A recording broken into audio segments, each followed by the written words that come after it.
Massachusetts, 1692. It is January 1692. The parsonage in Salem Village is 42 feet by 20 feet. Wooden walls, 4 hearths, none of them enough. The firewood is running low, and the cold has settled into the bones of the house like something alive. Upstairs, a 9-year-old girl named Betty Paris is sitting very still. She has done something wrong. A few days ago, she and her cousin Abigail cracked an egg white into a glass of water.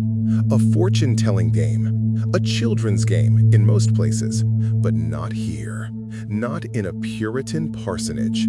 Here, it is communion with the devil. The egg white drifted in the water and formed a shape. The shape of a coffin. Betty has not been the same since. The silence of the house breaks with a sound no one in the room has heard before, a shriek. Then the girl is on the floor, crawling under chairs, contorting her body into shapes a child's body should not make, screaming at something no one else can see. Within days, her cousin Abigail begins doing the same thing. Then another girl, then another. Before it ends, 20 people will be dead. Not because of witchcraft, because of what their neighbors believed about witchcraft. And the youngest person accused will be 4 years old. This is the Blackmere podcast. I'm A.M. Blackmere, and this is how Salem happened.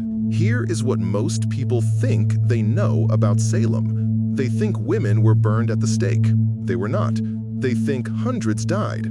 They did not. They think Tituba was a voodoo practitioner from Africa who corrupted the children. She was not. They think Arthur Miller's The Crucible is a reliable account of what happened. It is not even close. The Salem witch trials of 1692 are one of the most referenced events in American history and one of the most consistently misunderstood. The phrase witch hunt has entered the language as shorthand for any persecution built on lies. But the real mechanism of Salem was more precise than that and more terrifying. What happened in Salem was not a mob. It was a legal system. It had courts, judges, warrants, and procedures. It had an evidentiary standard called spectral evidence that made it functionally impossible for any accused person to prove their innocence. It had a confession policy that rewarded the guilty and executed the truthful. And it had children, some as young as 11 and 12, whose testimony was treated as the unimpeachable word of God. In this episode, we are going to walk through how that system was built, who built it, and who it destroyed. We will start in the Paris household with the confession that created the template. We will move through the courtroom where innocence became a death sentence. And we will end on Gallows Hill, where the people who refused to lie paid for it with their lives. The confession that built the machine. To understand what happened next, you need to understand the world these people lived in. Not as a textbook entry, as a felt experience. Salem Village in 1692 was not Salem the city. It was a scattered farming settlement about 5 miles inland from the coast, a patchwork of isolated homesteads connected by rough, rutted dirt paths that turned to thick mud in spring and deep snow in winter. The nearest neighbor might be a half-mile walk through dense woods. The woods were not picturesque. They were dark and they were dangerous. King William's War was raging on the northern frontier. French-allied Wabanaki warriors had devastated settlements in Maine and New Hampshire, massacring entire families. Refugees had flooded into Salem, bringing with them stories of unimaginable violence. Many of the key accusers in the trials had direct personal connections to this trauma. Mercy Lewis, one of the most active afflicted girls, had survived the 1676 Falmouth massacre as a child. Her entire family had been killed. She lived in the Putnam household, and the Puritans did not experience this violence as politics. They experienced it as theology. Their covenant with God came with a terrifying corollary. If the community sinned, God would withdraw his protection and allow the devil to afflict them. Every Indian raid, every failed crop, every dead child was potential evidence that God was angry, that the devil was being let in. Witchcraft was not superstition, it was treason against God. This is the world in which the afflictions began to spread. After Betty and Abigail, a girl named Ann Putnam Jr. began displaying the same symptoms. Ann was 12. She was the daughter of Thomas Putnam, the most litigious man in Salem Village, a man locked in bitter land disputes with half his neighbors. Her mother, Ann Putnam Sr., would soon begin claiming spectral torments of her own. That detail will matter later. A minister named Deodat Lawson visited the Paris household and witnessed the afflictions firsthand. His account is one of the earliest published descriptions of what was happening in Salem. In the beginning of the evening, I went to give Mr. P a visit. When I was there, his kinswoman, Abigail Williams, had a grievous fit. She was at first hurried with violence to and fro in the room, crying, "Wish, wish, wish."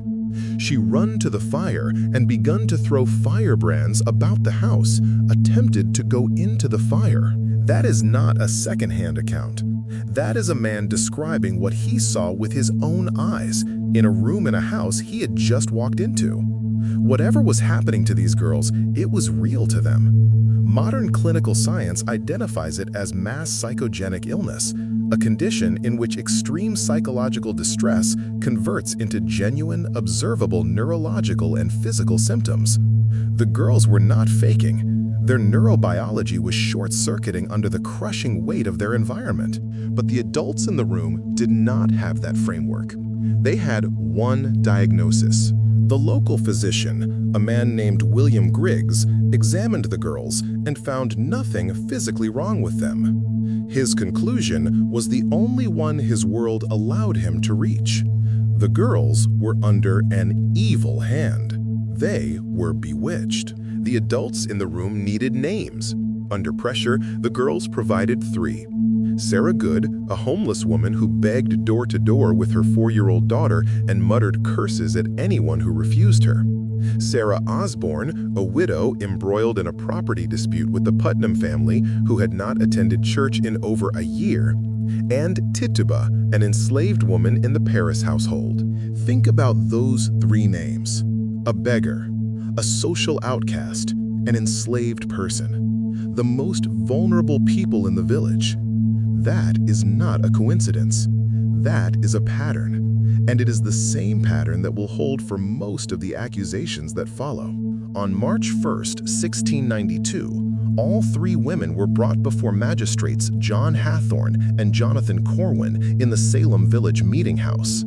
The room was packed. The examinations were public spectacles, not neutral inquiries. Hathorne's questions were not questions at all. They were accusations. Sarah Good denied everything. Sarah Osborne denied everything. And then it was Tituba's turn. What happened next built the machine that would kill 20 people. It is well documented that before this public examination, Reverend Samuel Parris had beaten Tituba to compel her to confess. She was an enslaved woman in his household. She had no legal standing, no protection, and no illusions about what would happen to her if she maintained her innocence and the magistrates decided she was lying. So Tituba confessed. And her confession was extraordinary. She described a tall man from Boston with white hair, dressed in a black serge coat, who commanded her to sign his book in blood. She described a menagerie of demonic familiars, a yellow bird, red and black cats the size of small dogs, a black hog, and a creature with wings, 2 legs, and a head shaped like a woman. She described riding through the night air on a stick alongside other witches to torment the girls in their beds. The devil came to me and bid me serve him. He tell me he God, and I must believe him and serve him. Every detail of that confession was culturally European. Signing the devil's book, riding on sticks, animal familiars. These were Puritan witch trial tropes, not African or Caribbean traditions.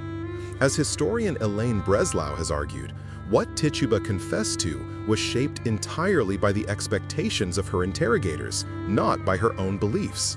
She gave them exactly what they wanted to hear, and in doing so, she survived. But her confession did something else, something that would prove catastrophic. Tituba named Sarah Good and Sarah Osborne as her co-conspirators. She confirmed the girl's spectral visions. She told the magistrates that there was a massive, organized, satanic conspiracy operating against the Puritan Church. She validated the entire framework. The court adopted an implicit policy. Those who confessed to witchcraft were spared. Those who maintained their innocence were executed. The theological logic was perverse but airtight. Confessors had been reclaimed by God through their repentance. The unrepentant were beyond saving. This created the most dangerous incentive structure imaginable. Confess to witchcraft and live. Deny it and die. Nearly 50 people, recognizing the impossibility of a fair trial, falsely confessed to witchcraft to save their own lives. Not one of them was executed. Every single person who was hanged went to the gallows because they had the moral conviction to tell the truth.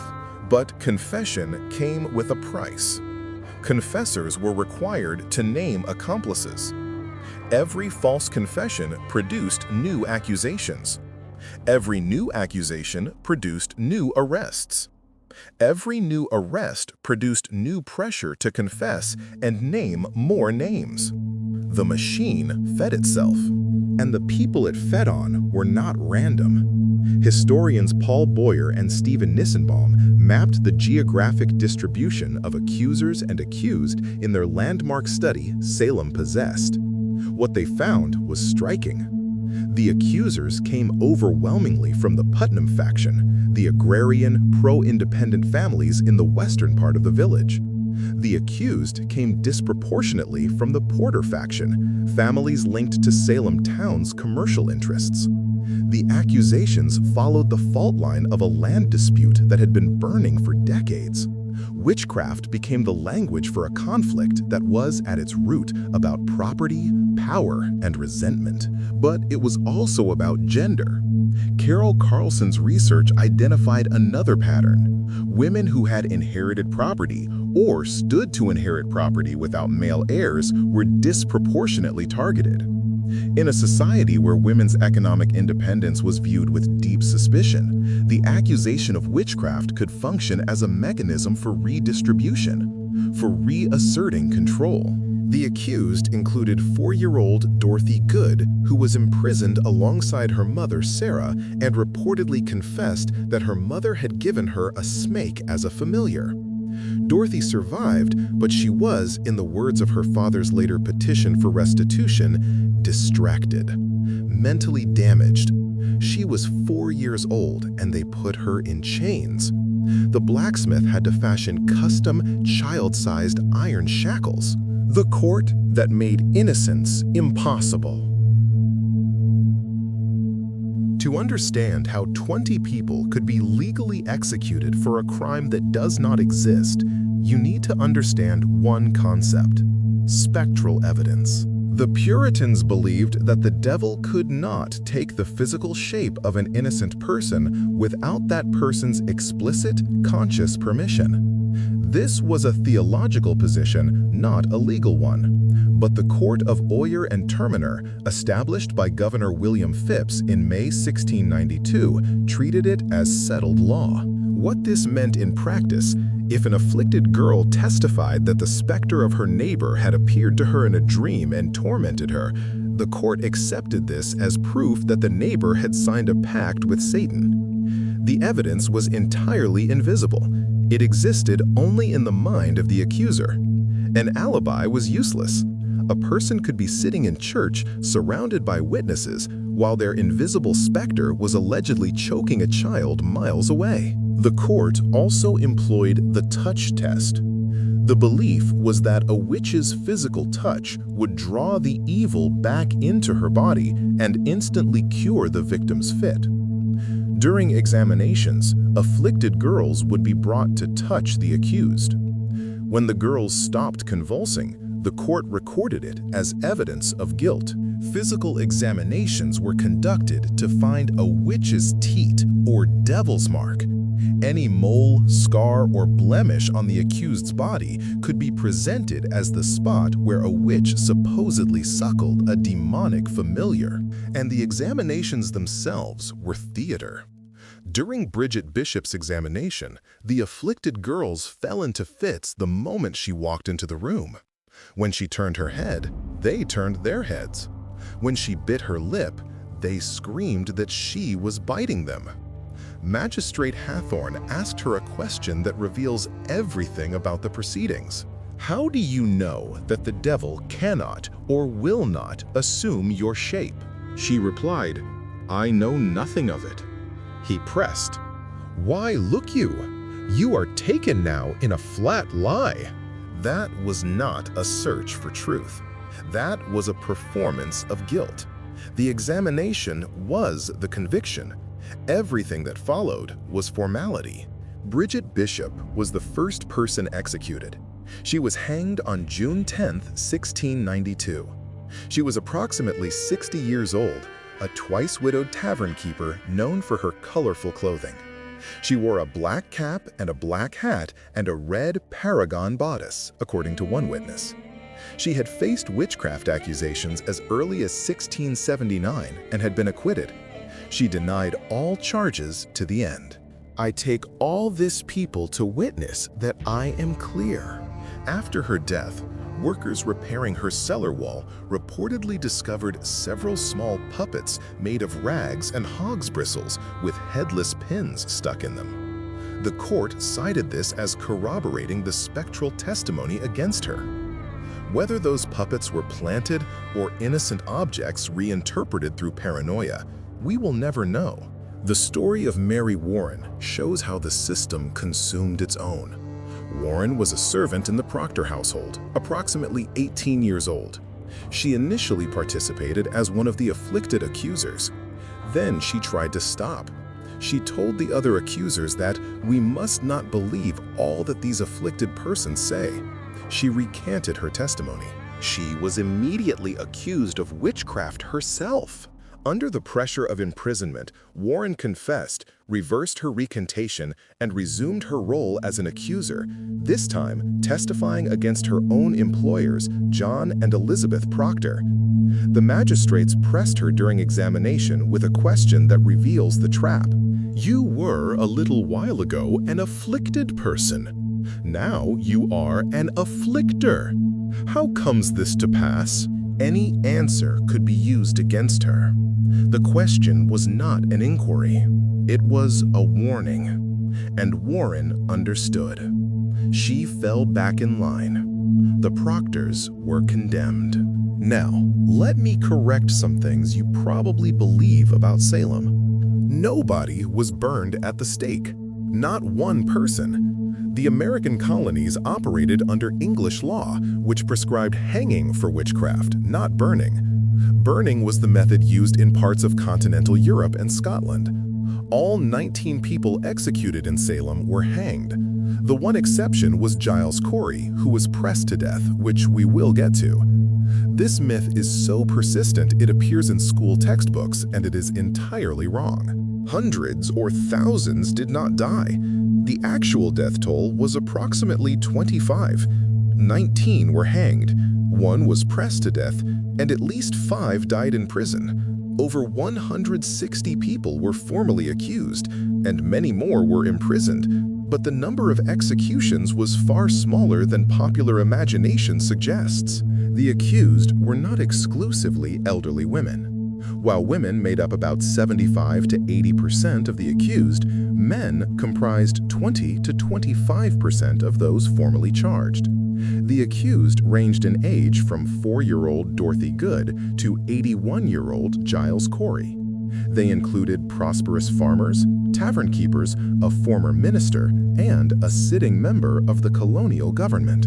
And Tituba was not a practitioner of voodoo or Caribbean dark magic. Modern retellings, including Arthur Miller's The Crucible, depict her as a practitioner of occult traditions who introduced the girls to fortune-telling and dark rituals. The historical record does not support this. Her confession conformed entirely to European witch trial tropes. Her origins were likely South American or Caribbean indigenous, possibly with African ancestry, and the image of her as a voodoo practitioner is a 20th century invention with no basis in the 1692 documents. And one more. The trials did not end because people came to their senses. The cessation was the result of specific political and clerical interventions, not a spontaneous awakening of reason. The crisis began to unravel when accusations reached people of high social standing. In October 1692, the afflicted girls overreached. They accused Lady Mary Phipps, the wife of the governor. Simultaneously, the intellectual foundation of spectral evidence was being demolished by Increase Mather, one of New England's most powerful ministers and the father of Cotton Mather. In his treatise, Cases of Conscience Concerning Evil Spirits, Mather deployed rigorous theological logic to argue that the devil could, in fact, impersonate an innocent person. Therefore, spectral evidence was inherently unreliable and should not be used to secure convictions. His famous formulation became the defining moral statement of the crisis. It were better that 10 suspected witches should escape than that one innocent person should be condemned. That sentence, presented to Governor Phipps in October 1692, gave political cover to a decision many had been waiting for. Phipps dissolved the court of Oyer and Terminer. When a new superior court convened in January 1693, spectral evidence was barred. Of 52 cases heard, 49 were cleared. The 3 who were convicted were immediately reprieved by Phipps. The legal system belatedly corrected itself, but not before 20 people were dead. And Tituba, the woman whose confession started it all? Because she confessed, she was never tried and never executed. But Paris, enraged by her later recantation, refused to pay her jail fees. She languished in Boston's prison for over 13 months. She was eventually sold to a weaver named Samuel Conklin for the price of her prison debt. She vanished into history. We do not know where she went. We do not know when she died. The woman who built the machine survived it, but only just. The condemned. I want to tell you about 3 people who died.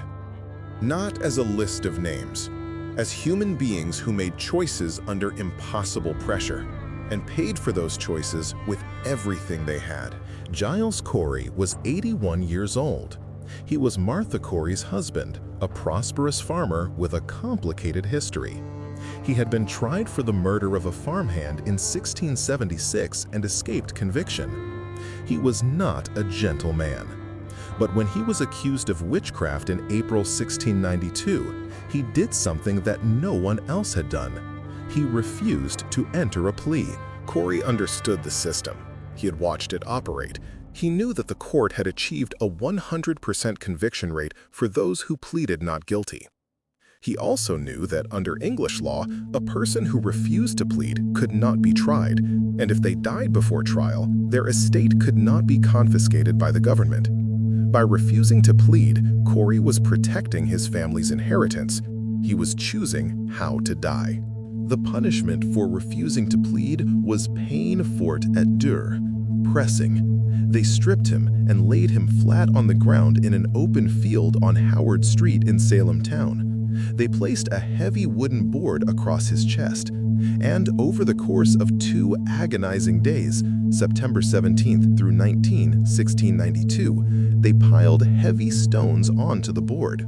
The atmosphere was thick with the sound of it, the dull thud of stones being added, the creaking of the wooden board, and Corey's labored gasps for air as his ribs slowly cracked under the weight. According to Robert Califf, the sheriff had to use his cane to push Corey's tongue back into his mouth as the weight crushed him. His last recorded words were a defiant demand: more weight. He was 81 years old. He died without entering a plea. His property passed to his heirs. Rebecca Merce was 71, a grandmother, a woman whose piety was unquestioned by virtually everyone who knew her. When she was accused, the community was shocked. 39 of her neighbors signed a petition attesting to her innocence. 39 people risking their own safety to defend her. During her trial, she stated plainly what she believed: "I am as innocent as the child unborn." The jury returned a verdict of not guilty. The afflicted girls in the courtroom immediately threw themselves into screaming fits. Chief Magistrate Stockton, furious with the acquittal, sent the jury back to reconsider. He instructed them to revisit a statement Nurse had made during the trial about a fellow prisoner. Nurse, who was elderly and hard of hearing, had simply not heard the question put to her. Her silence was taken as evidence of guilt. The jury reversed their decision and condemned her. Governor Phipps issued a reprieve, then revoked it. She was excommunicated from her church and hanged on July 19, 1692. That night, her family crept to Gallows Hill under cover of darkness. They retrieved her body from a shallow mass grave and brought her home. They buried her on their own land. Before we come to the gallows, one more voice. John Proctor was a prosperous farmer and tavern keeper, one of the wealthiest men in the Salem area, and one of the most outspoken critics of the trials from the very beginning. He had threatened to beat his servant Mary Warren if she continued her accusations. That threat led directly to his own accusation. From his prison cell in July 1692, Proctor wrote a letter to the Boston ministers. It is one of the most remarkable documents in the entire archive. "They have already undone us both in person and estate. Our children have been very hardly used and abused by the magistrates." He described the torture being used to extract confessions. Young men were tied neck and heels until the blood was ready to come out of their noses. Proctor begged for the trials to be moved to Boston or for new judges to be appointed. His plea was ignored. He was hanged on August 19, 1692. His wife, Elizabeth, also condemned, was spared the noose only because she was pregnant. The court granted her a temporary stay of execution known as pleading the belly. She gave birth in prison, was eventually released, and returned to a community that had seized her property and killed her husband. George Burroughs was a former minister of Salem Village who had left under difficult circumstances years earlier, owing money to the Putnam family. He was living in Wells, Maine, when they arrested him and brought him back in chains. The accusations against him were extraordinary. He was named as the ringleader of the witches, the Black Minister who presided over their Sabbaths. The execution site was a barren, rocky outcropping known as Proctor's Ledge at the base of Gallows Hill. The condemned were transported in a wooden cart from the jail, the heavy wheels clattering over rutted dirt roads, surrounded by a crowd. At the ledge, they were forced to climb a ladder to a large tree or a hastily erected wooden gallows. The rough hemp rope was placed around their necks, and they were pushed or the ladder was pulled away, leaving them to strangle slowly. This was not a clean death. Their bodies twisted in the wind. On August 19, 1692, Burroughs stood on the gallows ladder preparing to die, and he did something that shook the crowd to its core. He recited the Lord's Prayer, flawlessly, without a single stumble. According to strict Puritan folk belief, a witch could not recite the Lord's Prayer without faltering. The prayer was a test of spiritual purity, and Burroughs passed it perfectly. A surge of doubt swept through the onlookers. People began to cry out. The execution wavered, and then Cotton Mather, watching from horseback, intervened. He addressed the crowd and reminded them that the devil could easily disguise himself as an angel of light. The hanging proceeded. There is one more voice I want you to hear. Sarah Good was hanged on July 19, 1692. She was 38, a homeless woman. Her 4-year-old daughter was in chains in a jail cell somewhere in Boston. On the scaffold, Reverend Nicholas Noyes urged her to confess and said he knew she was a witch. Her reply, according to Robert Califf, was the last thing she ever said. "You are a liar. I am no more a witch than you are a wizard, and if you take away my life, God will give you blood to drink." Noyes died in 1717. According to local tradition, he choked on his own blood. 5 years after the executions, on January 14, 1697, a man named Samuel Sewell stood silently in his pew at Boston's Old South Church. Sewell had been one of the 9 judges on the court of Oyer and Terminer. He was the only one who ever publicly acknowledged what they had done. While the congregation watched, Reverend Samuel Willard read Sewell's confession aloud. Samuel Sewell, sensible of the reiterated strokes of God upon himself and family, and being sensible that as to the guilt contracted upon the opening of the late commission of Oyer and Terminer at Salem, desires to take the blame and shame of it, asking pardon of men. Sewell observed a personal day of fasting and prayer on that date every year for the rest of his life. He died in 1730. He was the only judge who ever apologized. 9 years after that, in 1706, Ann Putnam Jr. stood before the Salem village congregation. She was 26 years old. She had been 12 when she accused over 60 people of witchcraft. The minister read her statement while she stood in silence. She said she had acted under a great delusion of Satan. She said she had done it not out of any anger, malice, or ill will, and then she named one family specifically. And particularly, as I was a chief instrument of accusing of Goodwife Nurse and her 2 sisters, I desire to lie in the dust and to be humbled for it. Goodwife Nurse, Rebecca Nurse, the 71-year-old grandmother whose jury found her not guilty until a judge sent them back. The woman whose family dug her body out of a mass grave in the dark and carried her home. And I should tell you about the place where these people waited to die. The Salem jail was a cramped wooden dungeon, perpetually damp, freezing, and infested with rats and lice. Prisoners were thrown into what was described as the suburbs of hell. The stench of unwashed bodies, rotting food, and human waste in unemptied buckets was overpowering. And here is the detail that reveals the particular cruelty of the 17th century penal system. Prisoners were charged fees for their own imprisonment. They paid for their meager rations of stale bread and water. They paid for thin straw bedding. They paid for the heavy iron shackles and chains that bound them to the walls and bit into their wrists and ankles. Those who could not pay were left to starve or freeze on the bare dirt floor. Several prisoners died in custody, including Sarah Osborne, one of the original 3 accused. Ann Putnam never married. She raised her 9 orphan siblings after both her parents died in 1699. She died in 1716.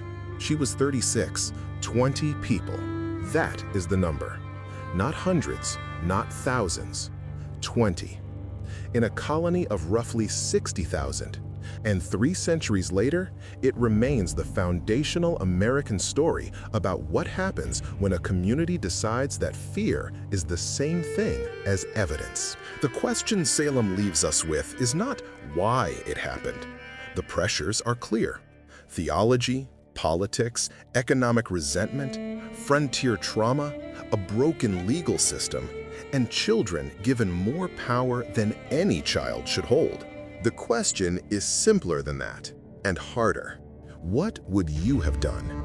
If your neighbor was accused, if your daughter was screaming, if the court was waiting for your testimony, if confession meant life and silence meant the noose, what would you have done? I'm A.M. Blackmere. Thank you for listening.